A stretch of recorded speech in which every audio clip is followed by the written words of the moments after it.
بیٹا میرے پاس اتنے پیسے نہیں، اتنے دولت نہیں ہے کہ میں یہ مقدمہ لڑ سکوں۔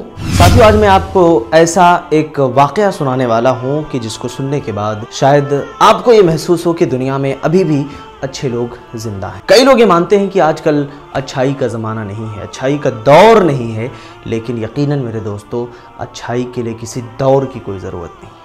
اگر آدمی اچھا کرنا چاہتا ہے، کبھی بھی وہ اچھا کر سکتا ہے، کوئی رکاوٹ نہیں ہے، اللہ نے پورا اختیار دیا ہے میں اور آپ کو۔ ایسا ایک واقعہ میں آپ کو سنانا چاہتا ہوں دوستو، پاکستان کا ایک واقعہ کہ ایک وکیل ہے جس نے خود اس داستان کو نقل کیا ہے کہ کورٹ سے میں باہر نکل رہا تھا، جمعہ کا دن تھا، میں نے دیکھا کہ ایک بوڑھی عورت جو ہے ہاتھ میں کچھ کاغذات لیے ہوئے کورٹ کے باہر کھڑی ہے، بڑی اداس سی تھی۔ اپنی گاڑی پر بیٹھ گیا تو مجھے رہا نہیں گیا، میں نے پوچھ لیا کہ اماں آخر کیا معاملہ ہے۔ وہ 90 سال کی ایک بزرگ جو اتنی اداس تھی کہ ایسا لگ رہا تھا کہ زندگی کے سارے مقدمات وہ ہار چکی ہے۔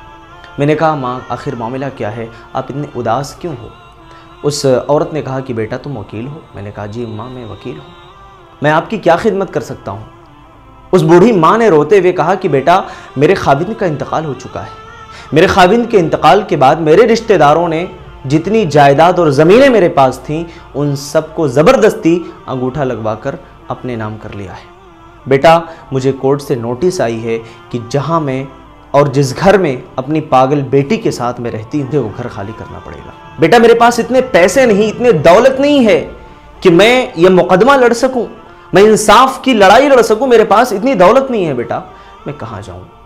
یہ کہتے ہوئے اس بوڑھی ماں کی سسکیاں بد گئیں۔ میں نے کہا کہ ماں آپ ٹینشن مت لو، آپ فکر نہ کرو، میں انہیں اپنے ساتھ لیتا ہوں اور لے کر اپنے آفس میں جاتا ہوں۔ وہاں میں نے ان کو کھانا کھلایا، پانی پلایا، اور اس کے بعد میں نے ان کا مقدمہ فری میں لڑنے کے لیے ان کو میں نے تسلی دی کہ ماں میں آپ کے انصاف کی لڑائی لڑوں گا، اس میں مجھے کسی معاوضے کی، کسی پیسے کی کوئی ضرورت نہیں۔ اور میں نے وہ لڑائی لڑی۔ اب جب 4 مہینے گزر گئے تو الحمدللہ میں نے وہ لڑائی اور وہ کیس میں نے جیت لیا۔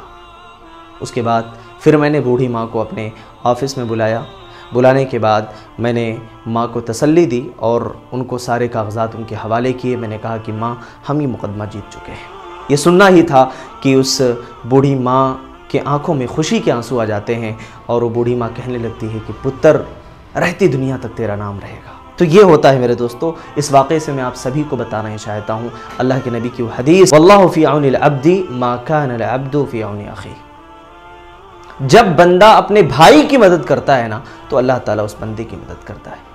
اگر اللہ تعالیٰ نے آپ کو اختیار دیا ہے، آپ کو طاقت دی ہے، آپ کو پاور دیا ہے، کسی میدان میں آپ لڑ سکتے ہو، کسی کو انصاف دلا سکتے ہو، کسی کے لیے آپ آواز اٹھا سکتے ہو، تو کبھی آواز اٹھانے سے پیچھے نہیں ہٹنا۔ یہ دور جو ہے نا دوستو، یہ بڑا مفاد کا وقت ہے۔ لوگ کیا کرتے ہیں؟ مفاد پرستی چاہتے ہیں۔ لوگ یہ سوچتے ہیں کہ ہمارا فائدہ کیا ہے۔ میں نے اللہ کی قسم ایسے ایسے واقعات دیکھے ہیں کہ کہیں گاڑی سے ایکسیڈنٹ ہو گیا، لوگ چیخو پکار کر رہے ہیں، چھوٹے معصوم بچے رو رہے ہیں، ان کو کوئی گود لینے والا نہیں۔ ایسے موقع پہ میں نے دیکھا کہ لوگ بجائے اس کے کہ ہاسپٹل لوگوں کو پہنچاتے، ان کی مدد کرتے، ان کی ہیلپ کرتے، سامانوں کو چھینتے ہوئے، جھپٹتے ہوئے، لے کر کے بھاگتے ہوئے میں نے دیکھا۔ تو اگر انسان دنیا میں جیتا ہے دوستو، دنیا میں کچھ لوگ ایسے ہوتے ہیں جو اپنے لیے نہیں بلکہ اوروں کے لیے جیتے۔ یہی ہماری زندگی ہونی چاہیے کہ ہم دنیا میں جئیں، لیکن ہمارا جینا صرف ہمارے لیے نہ ہو، بلکہ ہمارا جینا اس چراغ کی طرح ہو جو روشنی جلتی ہے، جل کر کے روشنی بکھیرتی ہے اور دوسروں کو فائدہ پہنچاتی ہے۔ یہی ہمارا مقصد ہونا چاہیے۔